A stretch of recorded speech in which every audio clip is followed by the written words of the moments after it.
तो आप सबको डाउट होता है कि अगर 1 की पावर 1 के बराबर है, 1 की पावर 0 के बराबर, तो 1 की पावर 1 बराबर 1 की पावर 0 क्यों नहीं है? अगर मान लीजिए बराबर है तो पावर बराबर क्यों नहीं है? यहाँ पावर क्या 1 0 बराबर होगा, 0 1 बराबर होगा? नहीं, तो क्यों नहीं है? ठीक है, हमने क्या पढ़ा था, अगर a के पावर m बराबर है a के पावर n, तो यहाँ पावर क्या होता है, जब बेस सेम है तो पावर भी सेम हो जाता है।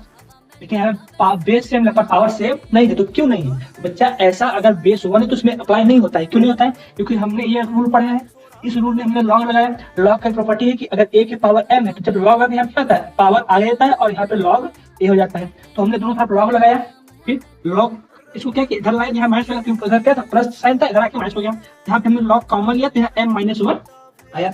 अगर यहाँ पे हमको किसी दो चीज का मल्टीपल क्यों लाना है, तो किसी एक चीज को हम जीरो करते हैं तो दोनों आपस में क्या जाता है, जीरो जाता है। तो हम क्या करेंगे, यहाँ पर इस रूल को अप्लाई करने के लिए हम जीरो यहाँ क्या मानेंगे, m-1 को जीरो मान लेते हैं। जब इसको जीरो माने तो इसको जीरो नहीं मानेंगे।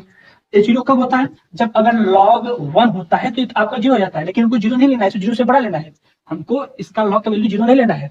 जीरो का मतलब जब a का वैल्यू यहाँ पे 1 होगा, a आपके यहाँ पे 1 नहीं होगा, तो ये जीरो नहीं आएगा। इसीलिए हमको बेस कभी भी यहाँ पे जीरो नहीं लेना है, इसलिए इस पे रूल अप्लाई नहीं होता है।